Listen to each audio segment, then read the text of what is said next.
رسید است که تاجیکستان،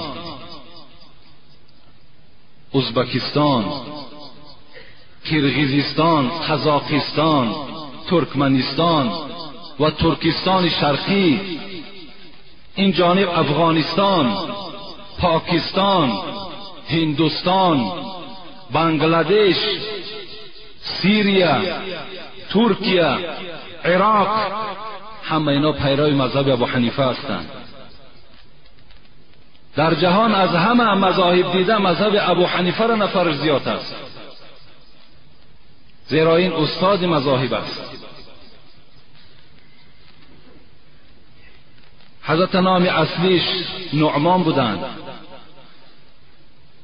ابن ثابت، ابن مرزبان هم تاریخ میگوید و ابن زوتا هم میگوید.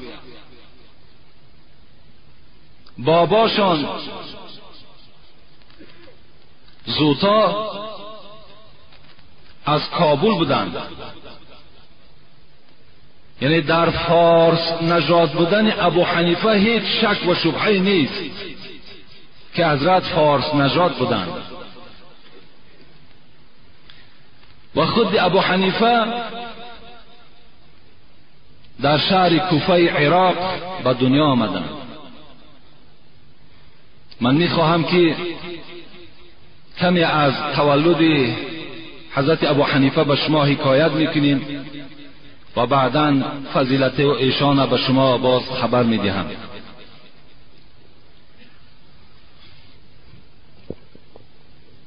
پدرشان ثابت نام داشت. حضرت روز در کوچه های کوفه، صاحب کتاب انیس المؤمنین میگوید در همون کوچه های کوفه میگه سیر میکرد. بسیار آدم پرهیزکار بودند، بسیار آدم خدا ترس بودند. و ناگاه میگه در قد راه چشمش با یک سیب چسبید. نگاه کرد که در زمین یک سیب افتیده است، وی را از زمین برداشت و یک گز میگه از این سیب گرفت. بعد گزیدن سیب حضرت ثابت را، پدر ابو حنیفه را، یک لرزه، یک ترس فرا گرفت. این چی ترس بود؟ بعد این ناله گزیدگی و فروبردگی به یادش آمد این سیب کی بود؟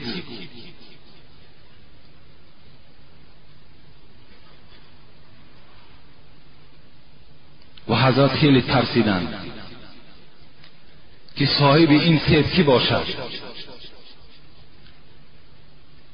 و اگر فردای قیامت من از صاحب سیب الحال رخصت نگیرم و نپرسم، فردای قیامت بالای من دعوا کند که تو این حق مرا خوردی و باری هم از من نپرسیدی، من نزد خدای خود چی جواب میگفته باشم؟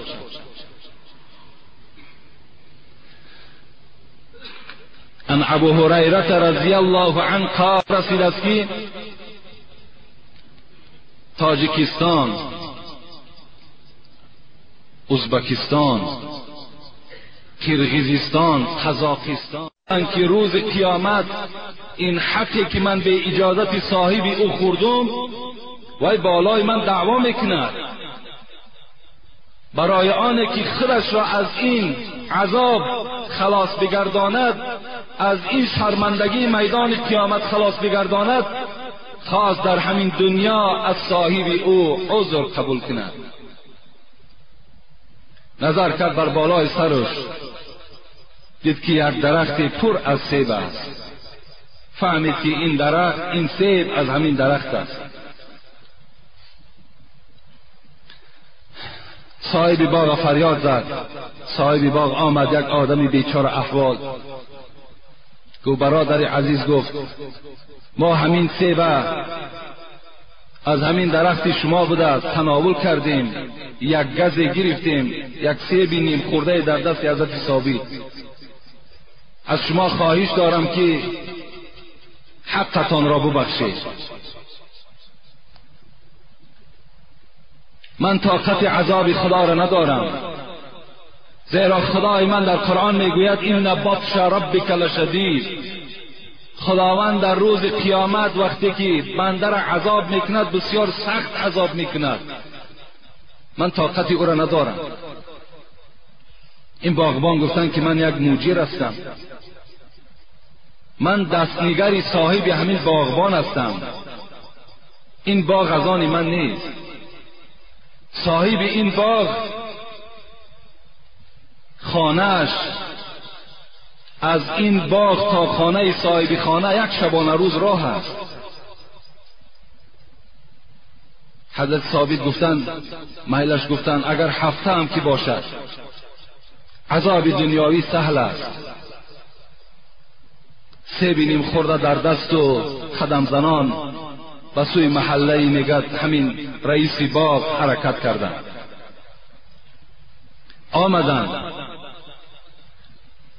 آمدند سراغ کردند، کافتکاو کردند، عاقبت یافتند.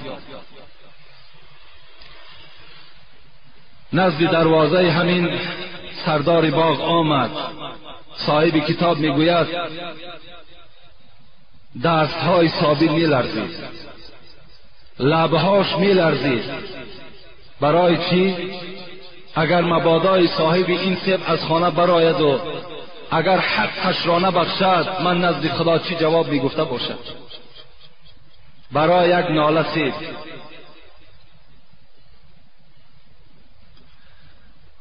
در را تق تق کردند. صاحب خانه برآمد. در چهره حضرت ثابت پدر امام اعظم، پدر حضرت نعمان، سیمای صالحین دیده میشد و گفتند خدمت داری؟ گفت بله. گفت خدمت دارم. خدمتم این است که ما از باغ شما یک سیب را ناپرسیده یک گز گرفتیم، یک ناله گرفتیم، برای بخشش او نزد شما آمدیم. کنی شما چی میگویید؟ این صاحب باغ با دل خود میگه تفکر کرد که این آدم خیلی آدمی خدا ترس است. از اون محل تا این محل من برای یک پاره سیب هر کس نمی آید. گفتند شرطی دارم، اگر همین شرط مرا قبول کنی من تیار هستم که حق خودم را ببخشم. حضرت ثابت میگوید چنان یک غم مرا فرا گرفت که وقتی که این صاحب باغ شرط ماند، این شرط از ضرر خالی نیست، یگان ضرری هست، یگان مشکلات بالای من میارد، لکن من به همه این طاقت دارم. گفتند چی شرط است؟ مرحمت. گفتند من یک دختری دارم که این دختری من 3 کمبودی دارد. اگر همین دختری مرا در نکاح خود درآری من راضی هستم که حق خودم را میبخشم. حضرت ثابت تفکر کردن، گفتند اون قدر کاری نی. برای یک ناله سیبی که من گزیدم بالای او دخترش را برای من نکاح کرده دهد، این هیچ گرانی نیست، هیچ مشکلاتی نیست. پدر دختر گفتند پیش از آنه که نکاح تو با دختری من صورت گیرد، اولا من چند کمبودی های دخترم را برای تو بیان میکنم. یکم کمبودی این است که دختری من چشم بینا ندارد. دویم کمبودی که دختری من دارد قدم زدن نمیتواند، پایهای وی کار نمیکنند، فلج است. و سیوم عیبی که دارد گنگ است، سخن را نمیشنود. حضرت ثابت گفتی صاحب کتاب که گویا که یک کوه وزنی در پشت او بار کرده باشد. گفتم با چنین زن زندگی، با چنین زن چگونه زندگی باشد، چگونه حیات باشد؟ نه وی مرا میبیند، نه سخن مرا میشنود، نه خدمت مرا بجا آورده میتواند. به هر حال گفتن از عذاب آخرت دیده عذاب دنیا سهلتر است. گفتم پروردگارا من بر این زن راضی هستم، بگذار که در نکاح من باشد، بگذار که یک مدت معین عذاب ای را میکشم، لکن نزد تو با یک افتخار و با یک سربلندی سفر میکنم، این برای من بهتر است. حضرت نکاح کردن و گفتن که ما حضرت ثابت خبر دادن که من سوداگر هستم، من ثروتمند هستم، من دولتمند هستم. حضرت بازم اینقدر دولتداری و اینقدر مالداری با تقوا بودن. نمی گفتن که ما مال داریم، ما دولت داریم. برای آنها دولتداری و مالداری هیچ اهمیت نداشت. اهمیت کلام فقط خدا ترسی داشت و بس.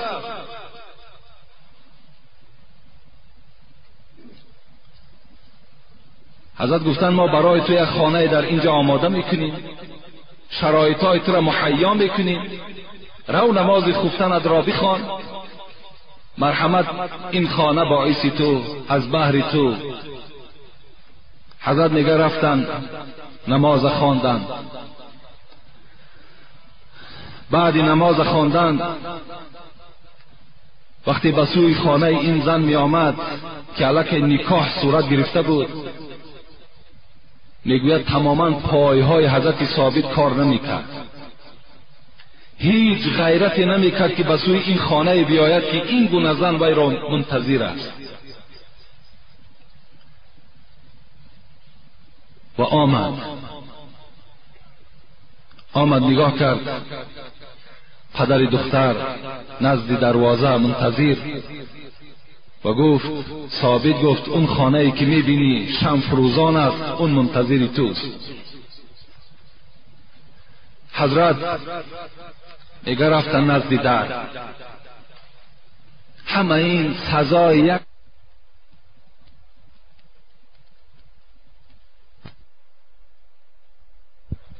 و میگه به دل میگذرانید که اگر من در را تق تق کنم این عائله من آخی کر است و نمیشنود.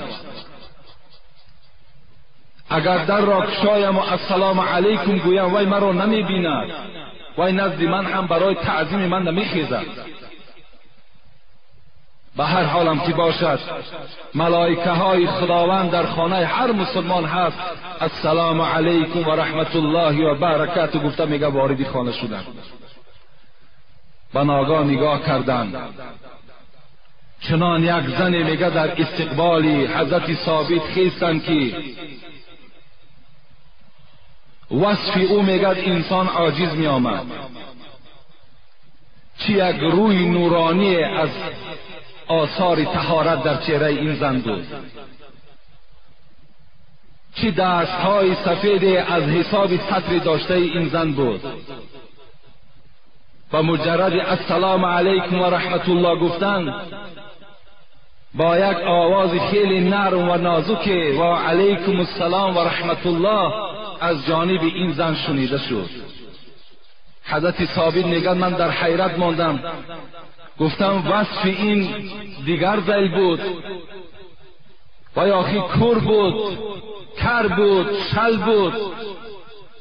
و پرسان کردم ای زن آیا تو دختر همین باغبان هستی؟ گفت بله من دختر باغبان هستم. پدرت مرا این خیل گفته بود؟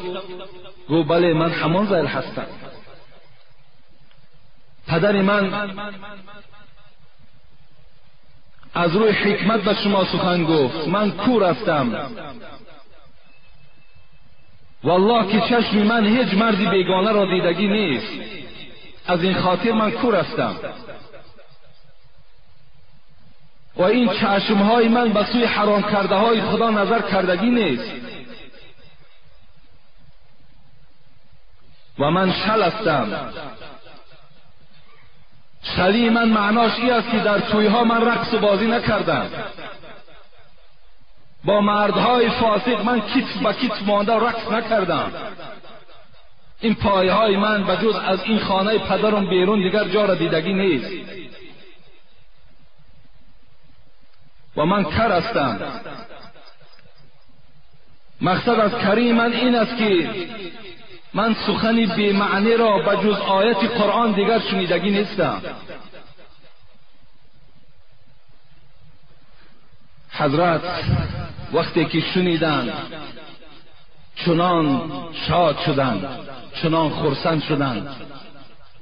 البته مردی که صاحب این چنین زنی مسلمان شود دیگر خرسندی وی را حد کنار ندارد.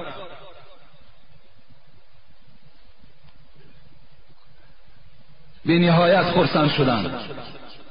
در حال میگه جای نماز پرتافتن حضرت و شکرانه این نکاح و شکرانه این زن مسلمان 2 رکعت نماز خواندند. زن در پهلو، خود از جانب دیگر نماز خواندند، شکر یکدیگر را کردند. بعد این شکرانه همخوابه شدند و بعد همخوابگی با این مادر ما و شما، این ستاره درخشان، این مفسر، این محدث، امام اعظم ابو حنیفه به دنیا آمدند. بینید آثار لقمه حلال ببینید. پدری که لقمه حلال میخورد، مادری که لقمه حلال خوردند، مادری که حیا داشتند، مادری که شرم داشتند، چگونه فرزند به دنیا آوردند. چرا امروز ابو حنیفه دیگر تولد نمی شود؟ حضرت به دنیا آمدند در عائله دولتمند، ثروتمند. پدرشان تجارتکار بود و کسب تجارت را بسیار به ابو حنیفه آموختند. از حساب همین تجارت حضرت ابو حنیفه میگه بی نهایت به دولت شدند. و فراموش نکنیم که حضرت امام ابو حنیفه از اهل تابعین است که خداوند تابعین، اهل تابعین در قرآن مدح میکند. حتی رسول اکرم میگوید اوصیکم باصحابی ثم الذین یلونهم ثم الذین یلونهم. شما را وصیت میکنم که پیرو اصحاب من شوید و پیرو کسانی شوید که مرا دیدند و اصحاب مرا دیدند. حضرت ابو حنیفه میگوید وقتی سین سال من به 16 رسید، پدر مرا برای طواف کعبه برد. طواف خانه کعبه رفتم، نگاه کردیم که یک توده مردم در یک جا جمع شده است. از پدر پرسیدم اینجا کیست؟ گفت اینجا یک صحابه پیغمبر خداست که حدیث های زیادی از پیغمبر روایت میکند که این عبدالله الحارث می باشد. حضرت میگوید برای من راه رهوی کردند، کشاده کردند. من رفتم نزدیک همین حضرت عبدالله الحارث رسیدم که حضرت میگوید حدیثی را بیان کردند که اگر هر کسی را که خداوند در دنیا فقیه بگرداند، رو پروی ابو حنیفه گفتند هر کسی را که خداوند در دنیا علم فقه نصیب بگرداند، تمام غم و اندوه او را دور میکند و از جایی که خبر ندارد بر او رزق روزی میرسد. حضرت میگوید من این صحابه پیغمبر را با چشم سر دیدم. باز ابو حنیفه انس ابن مالک هم دیدگی است که صاحبای تاریخ میگویند اگر چنده که با اونها صحبت هم نکرده باشی، اگر چهره صحابه را دیده باشی تو هم از اهل تابعین هستی. این فضیلت ها البته از ابو حنیفه ما و شماست. انشاءالله خدا خواسته باشد این موضوع را بعد یک اعلان باز دوام میدهیم. خدا خواسته باشد از علم او، از تقوای او، از حکایه هایی که در شأن امام ابو حنیفه است باز به شما البته جمعه آینده خدا خواسته باشد خبر میدهم. لیکن یک موضوع خیلی مهمی که الحال ذکر کردیم این است که برادرای حضرت به دنیا آمدن در عائله دولتمند ثروتمند. پدرشان تجارتکار بود و کسب تجارت را بسیار به ابو حنیفه آموختند. از حساب همین تجارت حضرت ابو حنیفه میگه بی نهایت به دولت شدند. و فراموش نکنیم که حضرت امام ابو حنیفه از اهل تابعین است که خداوند اهل تابعین در قرآن مدح میکند. حتی رسول اکرم میگوید اوصیکم باصحابی ثم الذین یلونهم ثم الذین یلونهم. شما را وصیت میکنم که پیرو اصحاب من شوید و پیرو کسانی شوید که مرا دیدند و اصحاب مرا دیدند. حضرت ابو حنیفه میگوید وقتی سین سال من به 16 رسید پدر مرا برای طواف کعبه برد. طواف خانه کعبه رفتم، نگاه کردیم که یک توده مردم در یک جا جمع شده است. از پدر پرسیدم اینجا کیست؟ گفت اینجا یک صحابه پیغمبر خداست که حدیث های زیادی از پیغمبر روایت میکند که این عبدالله الحارث می باشد. حضرت میگوید برای من راه رهوی کردند، کشاده کردند.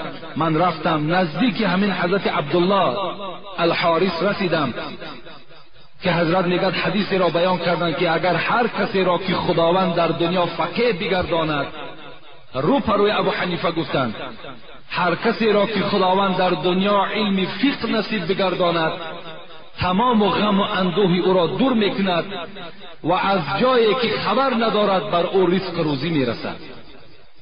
حضرت میگوید من این صحابه پیغمبر را با چشم سر دیدم. باز ابو حنیفه انس ابن مالک هم دیدگی است که صاحبای تاریخ میگویند اگر چنده که با اونها صحبت هم نکرده باشی، اگر چهره صحابه را دیده باشی تو هم از اهل تابعین هستی. این فضیلت ها البته از ابو حنیفه ما و شماست. انشاءالله خدا خواسته باشد این موضوع را بعد یک اعلان باز دوام میدهیم. خدا خواسته باشد از علم او، از تقوای او، از حکایه هایی که در شأن امام ابو حنیفه است باز به شما البته جمعه آینده خدا خواسته باشد خبر میدهم. لیکن یک موضوع خیلی مهمی که الحال ذکر کردیم این است که برادرای حضرت به دنیا آمدن در عائله دولتمند ثروتمند. پدرشان تجارتکار بود و کسب تجارت را بسیار به ابو حنیفه آموختند. از حساب همین تجارت حضرت ابو حنیفه میگه بی نهایت به دولت شدند. و فراموش نکنیم که حضرت امام ابو حنیفه از اهل تابعین است که خداوند اهل تابعین در قرآن مدح میکند. حتی رسول اکرم میگوید اوصیکم باصحابی ثم الذین یلونهم ثم الذین یلونهم. شما را نصیحت میکنم که پیرو اصحاب من شوید و پیرو کسانی شوید که مرا دیدن و اصحاب در صحبت عالما رفتن نشستن من این حضرت استادم امام شعبی شدند. حضرت امام ابو حنیفه که پدرشان بسیار تاجر کلام بود، بسیار آدمی مالدار بود، دولتدار بود، امام ابو حنیفه را این کسب تجارت را آموزانید. امام ابو حنیفه کسب تجارت میکرد و از حساب این کسب تجارتش با دولت شده بود، ثروتمند شده بود و دست برادر و دست طالب علمها و دست همسایه های خود میگرفت. وقتی سین مبارک این امام ابو حنیفه میگد به 22 رسید، روز با این حضرت شعبی رو فرو شدند. حضرت شعبی که یکی از علمای خیلی مشهور کوفه بود، شهر کوفه، چیکار کرد؟ گفت ای امام، ای نعمان. امام ابو حنیفه این کنیتش است، خود نام این امام اعظم نامش نعمان است، نعمان ابن ثابت. ای نعمان، گفت من در تو یک شخص آینده‌داری را میبینم و ذکاوت تو خیلی بلند است. خوب میشود که در حلقه علما رفته نشی. نعمان حضرت امام اعظم میگوید آن روزی که از پیش من این حضرت شعبی برآمده بود، مقصد من بازار رفتن بود، لیکن چنان سخن این حضرت در وجود من تأثیر کرد که من راه بازار را ترک کردم و در حلقه بهترین درس که در کوفه بود، این حضرت حماد بن ابو سلیمان بود، حلقه درس وی رفتم نشستم، درس را گوش کردم و این حضرت حماد بن ابو سلیمان را برای خود استاد قرار دادم. حضرت ابو حنیفه در پیش این حضرت حماد از سین 22 سالگی تعلیم سر کردند، 18 سال در پیش این حضرت خواندند.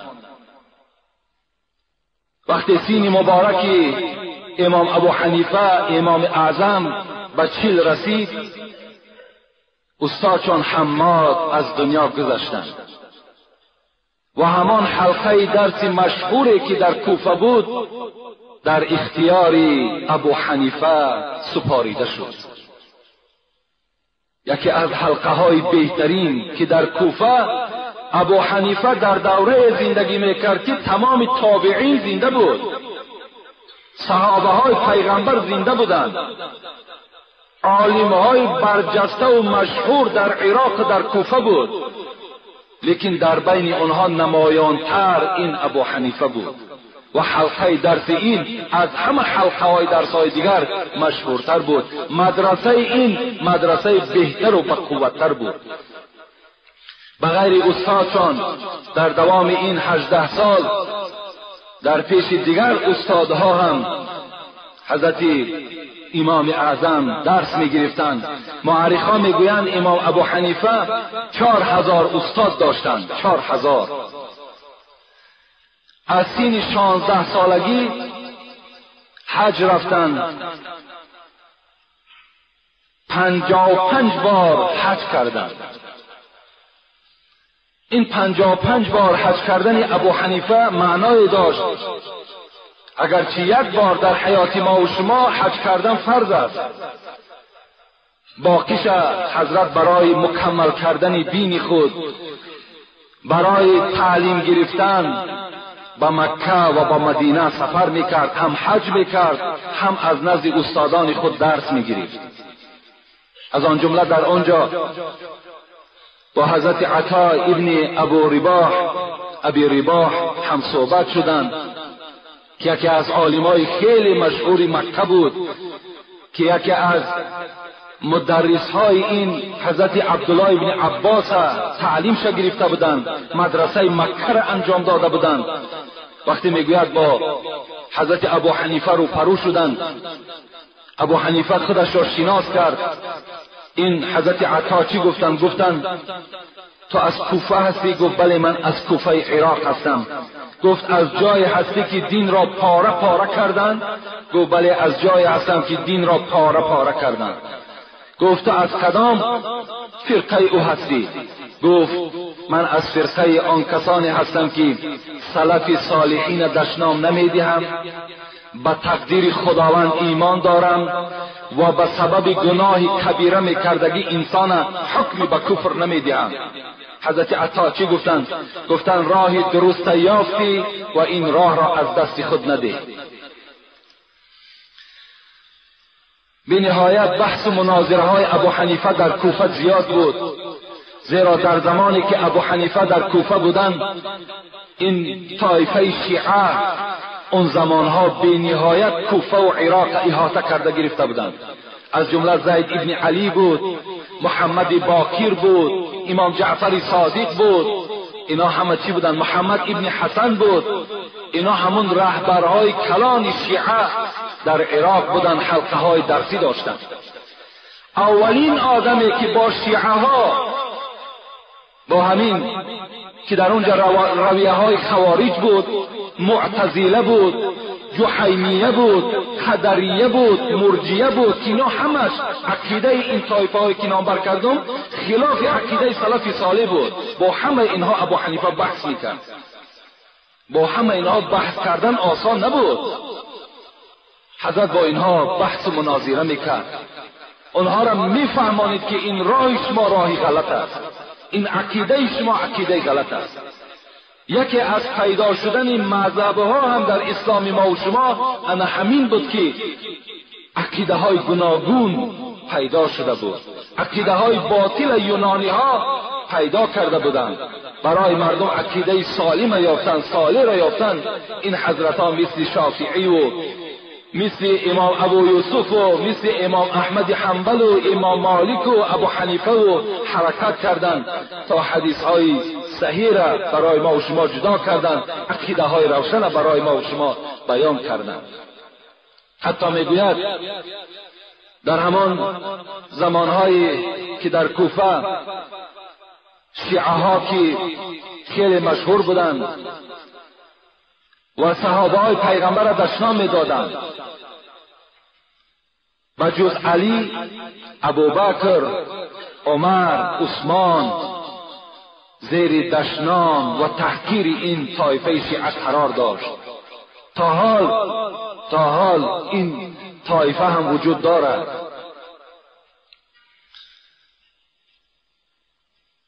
خدا پرده کند. امروزها میشنویم که فرزندهای تاجیکستان ما و شما در طایفه شیعه داخل شدند. در طایفه شیعه فرزندهای تاجیک ما و شما داخل شدند. باور کنین، هوشیار باشین. به همه شما آگاه میکنم عاقبت خوب ندارد. دشنام دادن صحابه پیغمبر این آدم کافر میگرداند. میگوید یک نفر عالمی بود در همون کوفه، بسیار عالم کلام بود از جانب شیعه ها. فقط بحثش همین بود که عثمان یهودی است. نعوذ بالله. حضرت عثمانی که سیوم یار پیغمبر بود، عثمانی که در دوره های پیغمبری خدا پیغمبر گفته بود عثمان اگر تو دیگر هیچ خدمت در اسلام هم که نکنی تو واجب جنت شده ای. پیغمبری خدا را سخنش است. عثمان تو یار من در جنت هستی. از 10 یار بهشتی یکی عثمان بود. یک شیعه دعوا میکرد و او را با مقصد تحقیر کردن او را یهودی میگفت. این صدا، این آوازه به گوش امام اعظم ابو حنیفه رسید. برای آنه که این بدبخت را از این لفظ ناخوبش باز دارد به خانه او رفت، به خانه این عالم شیعه رفت. وارد خانه شد. اون عالم ابو حنیفه را میشناخت. گفت یگان خدمت داری؟ گفت من برای خواستگاری خانه تو آمدم. کی را خواستگاری میکنی؟ گفت دختری تو را. گفت با کی خواستگاری میکنی؟ گفت با یک مردی که شریف است، سخی است، دولتمند است، یعنی ثروتمند است، حافظ قرآن است، شب زنده‌دار است، دائم چشمش از آب از ترس خدا خالی نیست.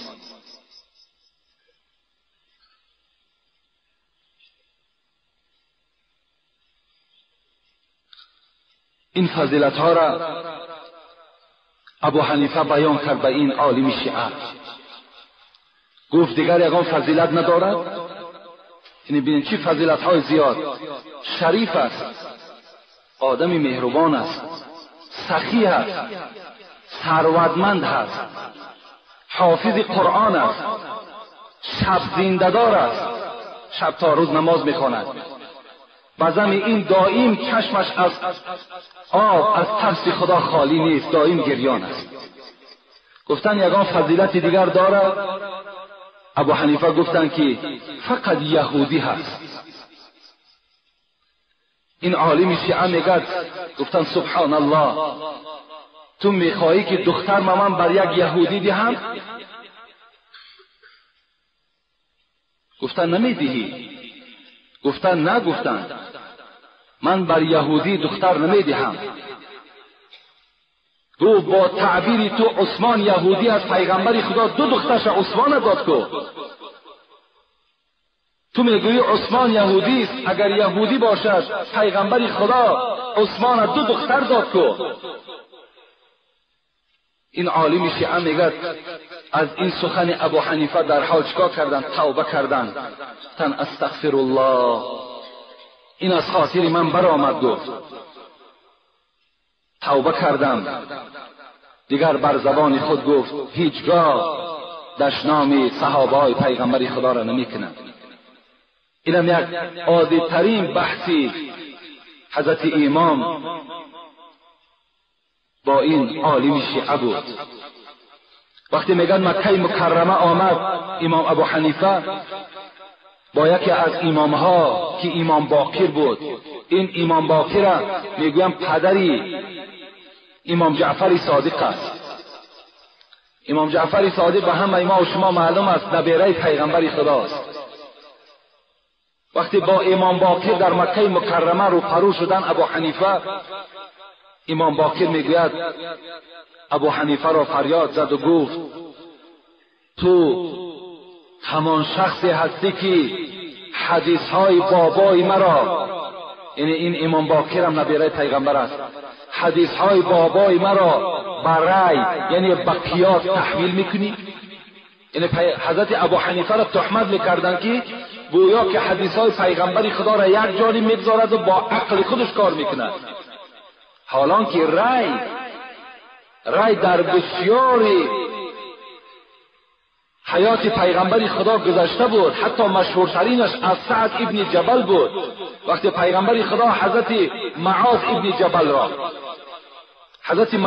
جبل را خواست که والی یمن قرار دهد، از او پرسان کرد که وقتی که تو در اونجا سردار میشوی و در اونجا اگر یک جنجال شود چگونه حکم میکنی؟ گفت از روی کتاب خدا. گفت اگر در کتاب خدا نیافتی، گفت با سنت های پیغمبر چند میزنم. گفت در سنت های پیغمبر هم نیافتی چی؟ گفت با عقل خودم کار میکنم، با عقل خودم بهترین حکم میابم و در بین اونها فیصله میکنم. پیغمبر خدا چی گفتن؟ گفتن خداوند تو را رحمت و مغفرت کند، درست کردی و این عملت را انجام ده. یعنی رای قیاس این جای غلطش نیست، خطاش نیست. ابو حنیفه را تهمت ها میکردند که گویا که همه کارش با قیاس باشد، همه کارش از روی رأیش باشد. امام باقر این سخن گفت. حضرت امام ابو حنیفه چی گفتند؟ گفتند که یک دمی با من نشین، من با تو صحبت دارم تا که بفهمی که من از روی قیاس، از روی عقل کار میکنم یا از روی حدیث های پیغمبری خدا. گفت مرحمت. من گفت 3 سوال بر تو میدهم ای امام باقر، این نبیره پیغمبری خدا. یکم سوال من همین است که زن قوی تر است یا مرد؟ امام باقر گفتن مرد قوی تر است، یعنی مرد با قوت است. گفت زن چند حصه میبرد و مرد چند حصه میبرد در میراث؟ گفتن زن 1 حصه میبرد، مرد 2 حصه میبرد. امام ابو حنیفه گفتن اگر من اینا گفت کی گفت بر تو؟ گفت اینا بابای من پیغمبر خدا گفته است. گفت اگر من سخن بابای تو را با قیاس تحویل میکردم، هر آینه زن را 2 حصه میدادم و مرد را 1 حصه میدادم، زیرا که زن ضعیفتر است. دویم سوال من همین است، نماز افضل است یا روزه؟ امام باقر گفتن که البته نماز افضل است از روزه. گفتن این سخن بابای توست، یعنی سخن پیغمبری خداست؟ گفت بله سخن پیغمبری خداست. گفت اگر من سخن بابای تو را به قیاس اگر تحویل میکردم، زنها بعد از حیض پاک شدن میگفتم که نماز قضا داره نه روزه را. یعنی چگونه ای که امروز اگر زنها از حیض پاک شوند، شریعت چی حکم کرده است؟ حکم کرده است که نمازش عفو، نمازش بخشش، لکن روزه باشد، رمضان باشد، بعد پاک شدن رمضان قضا بدارد. اگرچه نماز در اسلام افضل است، ابو حنیفه گفتن من را به قیاس دگرگون کردن نمیتوانم. سوم سوال من گفت ای امام باقر این است که آیا پیشاب نجستر است یا که منی، یا بگیم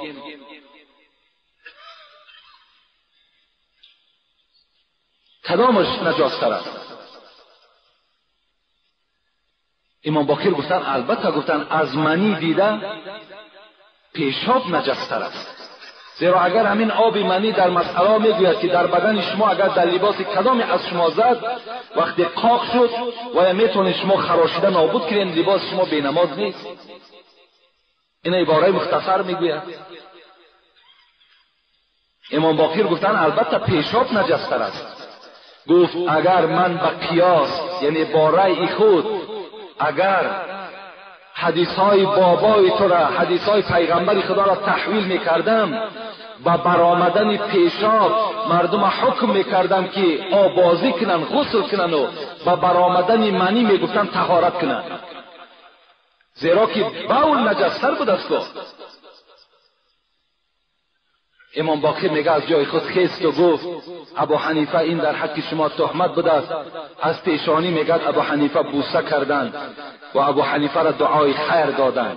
یعنی این گونه تهمت ها در حق حضرت امام ابو حنیفه خیلی زیاد بودند.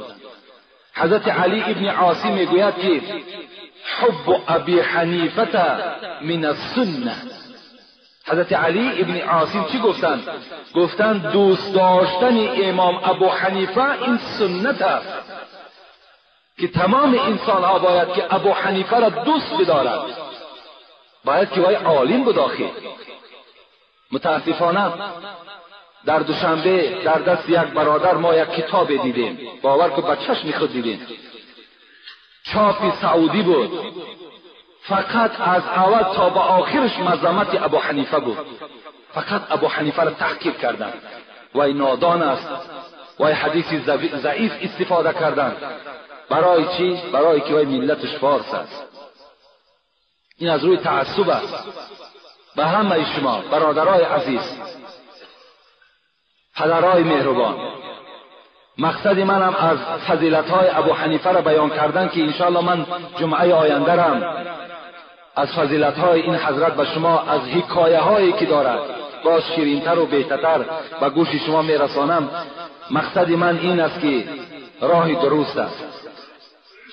ما و شما غلط نکردیم.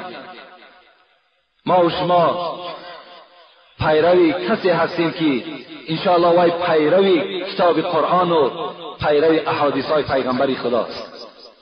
باید که تمام اولاد اجداد ما را به ابو حنیفه شناس کنیم و خلاف عقیده امام ابو حنیفه حرکت نکنیم. اگرچه دانا هم شده باشی، اگرچه عالم هم شده باشی، خاک پای ابو حنیفه نمیشوی تو. زیرا حضرت امام ابو یوسف چی میگوید؟ میگوید شب از شبها من استاد به ابو حنیفه را در خانه هم مهمان کردم، مهمانش گردانیدم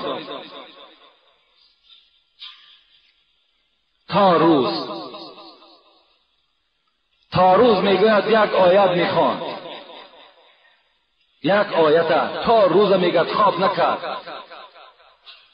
چی میگفت؟ آیت از سوره یاسین را میخواند که معناش این بود که روزی که خداوند بنده ها را جمع میکند، یکی بدبخت و یکی نیکبخت، من از کدام او باشم؟ من از کدام طایفه این باشم؟ نیکبخت باشم یا بدبخت باشم؟ تا روز میگه حضرت ابو یوسف روز سفید شد، میگه این حضرت در زبانش فقط همین آیت بود که من در آخرت بدبخت باشم یا نیکبخت باشم. این گونه شخص وقتی که زبان طعنه را چگونه در حق همین حضرت وقتی ما و شما میکشاییم، باور کن همون زبان در نزد خدا عذاب میکشد. همین زبان طعنه باید که ما و شما از جمیع امام ها، علل خصوص از این امامی که امروز ما و شما پیروی او هستیم، نه یک ما و شما، قریب اکثریت دنیا پیروی مذهب امام ابو حنیفه هستند، باید که زبان طعنه بندیم. این حضرت را ما و شما حق نداریم که محاکمه کنیم و تحقیرشان کنیم. زیرا حضرت حافظ ابن عساکر میگوید که گوشت علما میگه زهرآلود است، علما را گوشتشان زهرآلود است. کسی که اگر بوی میکشد بیمار میشود، کسی اگر میچشد وای هلاک میشود. و علما نچسکیم، علما را تحقیر نکنیم، زبان طعنه را از این امام ها ما و شما بند کنیم. در یک مجلس امام ابو حنیفه میگوید مهمان شدم، وقتم انجام یافت همین قصه را میگوییم. مهمان شدند، یک عالم در همان معرکه نشسته بود و چنان گردن فراز بود، چنان تکبر بود که سوال میداد از کجایی که سوال کنید من جواب بر شما میگویم. حضرت امام ابو حنیفه سوال دادند، گفتند همه سوال جواب شما میگردانی؟ گفت بله. گفت مادام این چنین باشد، همان مورچه‌ای که در قرآن در سوره نمل میگذرد با حضرت سلیمان صحبت کرده بود، همان مورچه نر بود یا ماده؟ این عالم حیرت دماندند، گفتند من نمیدانم. گفتند تو میدانی؟ گفت بله من میدانم. وای ماده بود. گفتند از کجا میگویی؟ گفت خداوند گفت است و قالت نملتو. اینجا اگر آدم های زباندان باشند، قاله این در مذکر استفاده می شود، لیکن وقتی در آخری قالت وقتی که ته آمد، ته مؤنثه می گویند، همین ته وقتی که آمد این ضمیر به سوی زن است. خدا گفته ایستاد است که و قالت نملتو، یعنی گفت همین مورچه ماده. و گشته به همون عالم چی گفتن؟ گفتن من برای تحقیر تو نگفتم، من برای آن این سوال بر تو گفتم که تا که تو گردن فرازی نکنی باید خاکسار باشی. عالمم که باشی باید خاکسار باشی، گردن پس باشی، با ادب باشی.